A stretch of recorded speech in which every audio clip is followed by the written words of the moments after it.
কিন্তু নওশাদ আমার ভাইপো, ওর সঙ্গে আমার রক্তর যোগাযোগ আছে, থাকবে। নওশাদ মরে গেলে আমি যাব, আমি মরে গেলে নওশাদ আসবে। কিন্তু নওশাদ যেভাবে এগিয়ে যাচ্ছে আমি লক্ষ্য করে দেখছি, বাংলার মুসলমানরা নওশাদকে ভালোবাসে, যা ভালোবাসে এখন তার চেয়ে বেশি হিন্দু ভাই বোন মায়েরা ভালোবাসে। আমি নিজের লক্ষ্য করে দেখছি। ভাঙড়ে নওশাদকে আবার কালো পতাকা দেখা থেকে জানেন, ওই শওকত কমবক্তার ইন্ধনে ক্যানিংয়ে দেখেছেন? যারা যেসব মেয়েরা নওশাদকে কালো পতাকা দেখা দেয়, সেই নওশাদকে দেখেই তারা ফ্যান হয়ে গেছে। কারণ মুজাদ্দেদের জামান দাদা হুজুর আওলাদ হিসাবে কথা বলেন না।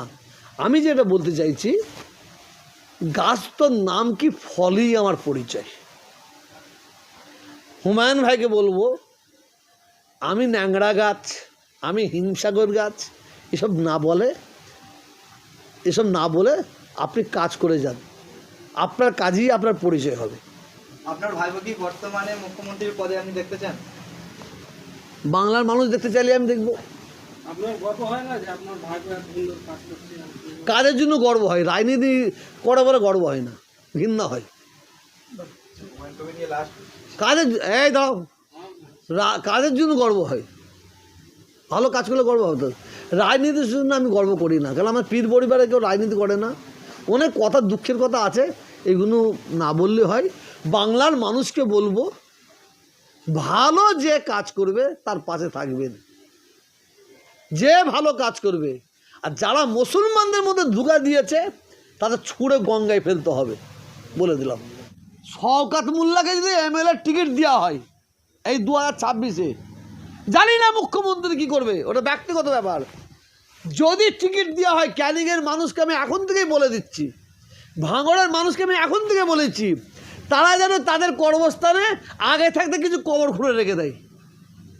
100% শওকত টিকিট পেলেই 100% ভাঙড় ক্যানিংয়ে খুনোখুনি ও করাবে, ও অনেক মায়ের কোল খালি করবে, শওকত অনেক বোনকে বিধবা করবে, অনেক বাচ্চাকে অনাথ করবে।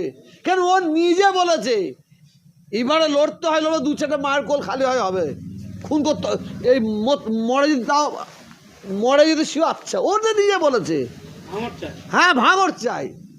মমতা ব্যানার্জি তোকে বলেছে তুই বোম্মা দিস, যে মমতা ব্যানার্জি বলছে ওকে বোম্মা দিস, সেই মমতা ব্যানার্জি ওকে টিকিট দিচ্ছে কি করে?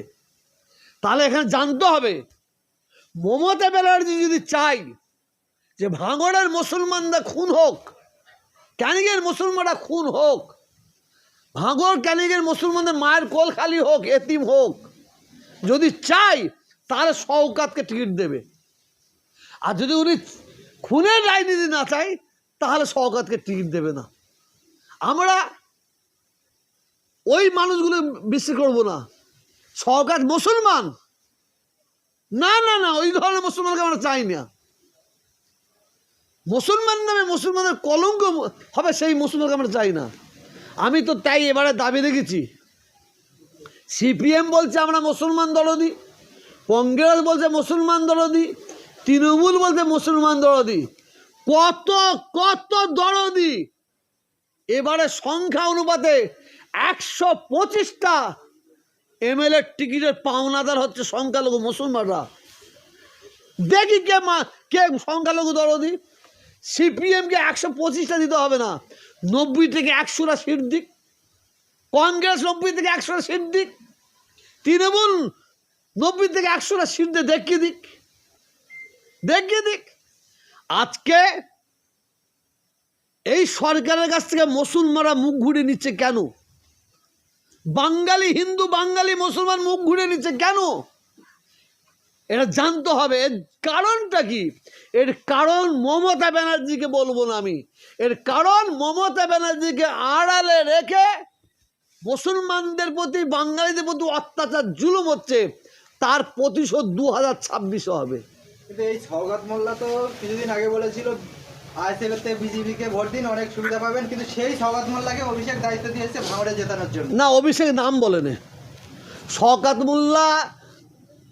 শওকত মোল্লার নাম বলেনি, ওর নাম নিতে এখন অভিষেকও ঘৃণা করছে, আমি যতটা খবর জানি।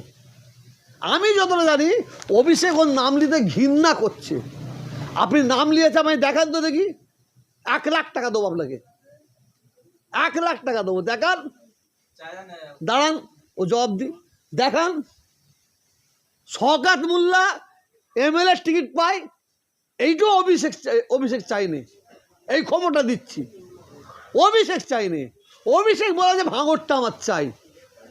তো অভিষেকে জিজ্ঞাসা করে কিভাবে ভাঙরটা নেবেন, মায়ের কোল খেলে কোল খালি করে ভাঙর নেবেন না শান্তিভাবে মানে ভাঙর নেবেন, এই প্রশ্নটা অভিষেকে করুন। খুনোখুনি রাজনীতি করে ভাঙর চাই অভিষেক, না শান্তিপূর্ণভাবে ভোট হয়ে ভাঙর চাই? যদি খুনোখুনিভাবে চাই তো শওকতকে দিকে অভিষেক, আর না শান্তিপূর্ণভাবে হোক, কোনো মায়ের কোল খালি হবে না, কোনো বোন বিধবা হবে না, কোনো বাচ্চা অনাথ হবে না, নিরপেক্ষ ভোট হোক, যাকে মানুষ চাবে সেই ভোট পাবে। আপনি এই শওকত মোল্লার বিরুদ্ধে বড় বড় কথা কি বলছো? কিন্তু শওকত মোল্লা বলছে আমরা খবর সূত্রে খবর পেলাম যে শওকত মোল্লা তিনি ভাঙড় দাঁড়াবেন এবং তারা পরিবার থেকেও ক্যানিয়ে দেওয়া হবে। সেইটা পার্টির ব্যাপার, শওকত মোল্লা দাঁড়াবে কি তার ভাঙাতে, সেটা পার্টির ব্যাপার। পার্টি পশ্চিমবাংলায় কাকে দেবে না দেবে সেটা মমতা ব্যানার্জি ঠিক করবে, কিন্তু আর আমরা ঠিক করব 2 নম্বর মালকে দিলে আমরা ঠিক করে দেবো, আর 1 নম্বর মালকে দিলে আমরা ঠিক করব, আমরা ঠিক করে দেবো। ও কে কাকে দেবে মানে নেই, কত বলছেন না আমরা ঠিক করবো। এই যে আপনি অভিযোগ করছেন যে কবর খুলে রাখতে হবে, লাশ পড়বে, আপনার সাথে তো তৃণমূলের আমরা জানি খুব ভালো সম্পর্ক, মুখ্যমন্ত্রী বলুন আর ফিরাদ হাকিম বলুন, আপনি কি লিখিত জমা দেবেন না পার্সোনাল সাক্ষাৎ করে বলবেন না? আমার খবর সব জানে, লিখিত দেবো কি পার্সোনাল বলে সেটা আপনাকে বলবো কেন? আমি যে বক্তব্য আপনাদের দিচ্ছি সেই বক্তব্য ওদের কানে পৌঁছাচ্ছে। আমার সঙ্গে তৃণমূলের সম্পর্কে খারাপ কে বলেছে আপনাকে? ভালো সম্পর্ক এখনও আছে, কংগ্রেসের সম্পর্ক ভালো আছে, সিপিএমের সম্পর্ক ভালো আছে। যারা চোর তারা আমাকে দেখে ভয় পালাবে, যারা 2 নম্বর মাল তারা আমার এই বক্তব্যগুলো শুনে তারা সন্তুষ্ট হবে না। যারা 2 নম্বর মাল, তৃণমূলে যারা 2 নম্বর আছে তারা আমার এই বক্তব্য শুনে খুশি হবে না, কারণ তাদের ন্যাজে পা দিচ্ছি, ন্যাজে পা দিচ্ছি, তাদের পেটে পা দিচ্ছি। মমতা ব্যানার্জিকে ব্ল্যাকমেল করবে, আপনি দেখেন না এবার টিকিটটা ঘোষণা করো, কত বেইমান খুঁজে পাবে মমতা ব্যানার্জি বারে। তৃণমূলের কিছু এমএলএ একটা পাশ সিপিএম, এই একটা পাশ বিজেপিতে দিয়ে আছে, আর একটা তৃণমূল টিকিট না দিলেই বলে আমি বিজেপিতে যাব। কিন্তু কোনো মুসলমান এই কথা মুসলমান এমএলএ এই কথা বলবে না, ওরা ব্ল্যাকমেল করছে। শওকত মোল্লা মুসলমান কে বলেছে আপনাকে? শওকত মোল্লা কাফের, মোশরেক, মুনাফেক। অমুসলিমরা কি মুসলমানদের শত্রু? তার চেয়ে 100 গুণ শত্রু হচ্ছে মুসলমানদের শওকত মোল্লা, তার চেয়ে 100 গুণ শত্রু হচ্ছে শওকত মোল্লা। ইমামদের সম্মেলনে তিনি তো প্রধান বক্তা হিসেবে যাচ্ছেন। আর কি করব, আমি গরিব মানুষ, আমাকে পয়সা দিলে আমি তো আবার বলবো শওকত মোল্লা জিন্দাবাদ, শওকত মোল্লা জিন্দাবাদ। যারা প্রকৃতি ইমাম, সত্যিকারের ইমাম, যারা আল্লাহ রসুলকে ভয় করে ইমামতি করে, তারা কিন্তু শওকত মোল্লার মুখের দিকে তাকাবে না, ওর মুখের দিকে তাকাবে না।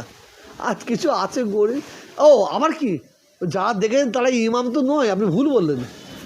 অনেককে টুপি মাথায় দিয়ে দাড়িওয়ালা লোককে সাজিয়ে দিয়ে ইমাম সাজানো হয়েছে, এইটা তো আর বলতে ভুলে গেছিলাম।